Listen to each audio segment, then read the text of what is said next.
जय श्री कृष्णा। राधे राधे।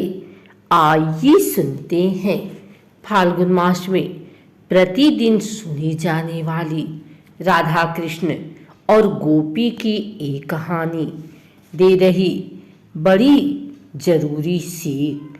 श्याम सुंदर उस गोपी पर बलिहारी जाते हैं और बोले, तू धन्य है गोपी, और तेरा प्रेम धन्य है।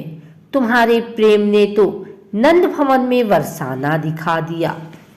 एक बार श्याम सुंदर अपना श्रृंगार कर रहे थे, तभी श्याम सुंदर ने कुछ सोचकर नंदगांव की गोपियों को बुलाया और कहा कि अभी तुम बरसाना जाओ और ये पता लगाना कि हमारी प्राण प्यारी ने आज कैसे वस्त्र धारण किए हैं।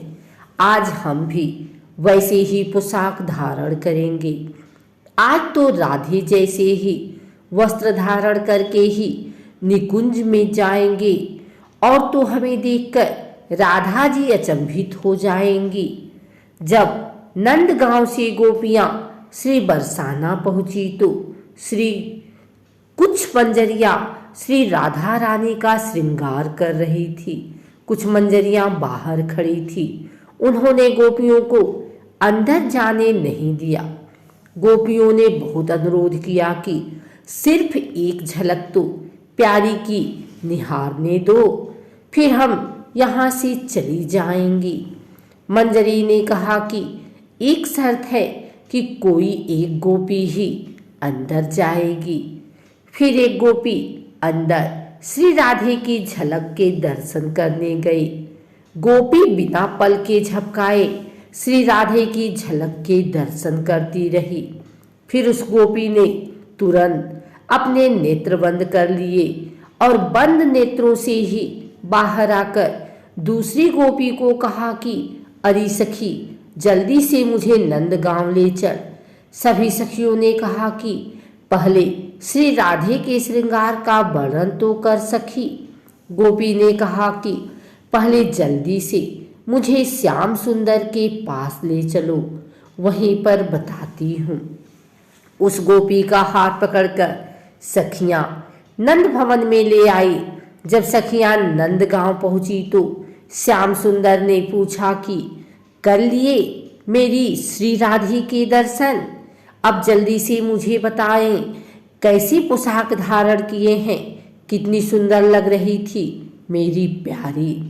तब गोपी ने कहा कि हमारी प्राण प्यारी को बड़ी प्रेम से संभाल कर मेरे इन नेत्रों में समा कर लाई हूँ।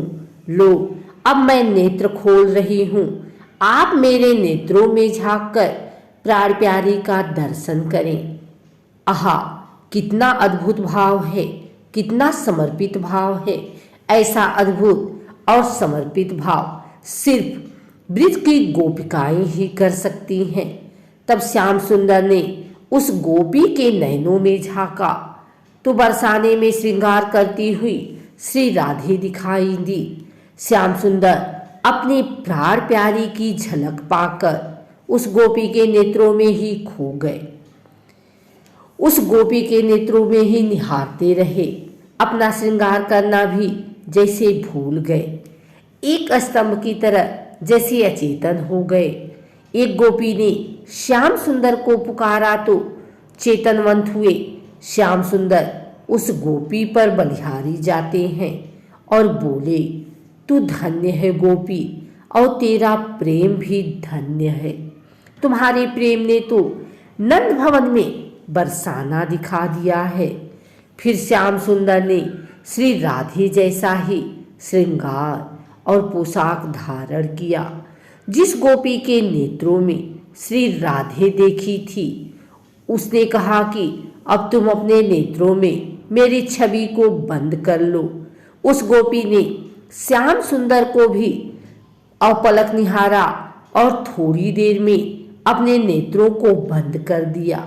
श्याम सुंदर ने एक और गोपी से कहा कि इस गोपी को निकुंज में ले जाओ, जहाँ श्री राधे बैठकर मेरा इंतजार कर रही हैं।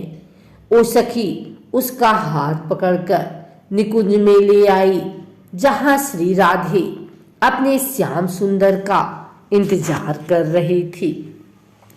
नंदगांव की गोपियों को देखकर उनसे पूछा कि श्याम सुंदर कहाँ हैं। जिस गोपी के नेत्र बंद थे उसने कहा कि श्याम सुंदर मेरे नेत्रों में समा गए हैं। ऐसा कहकर उस गोपी ने अपने नेत्रों को जैसे ही खोला तो श्री राधे भी उसके नेत्रों में झांककर अचंभित सी हो गई। उस गोपी के एक नेत्र में श्रृंगार करती हुई बरसाना में श्री राधे दिखाई दे रही थी और दूसरे नेत्र में श्रृंगार करते हुए नंद भवन में श्याम सुंदर दिखाई दे रहे थे।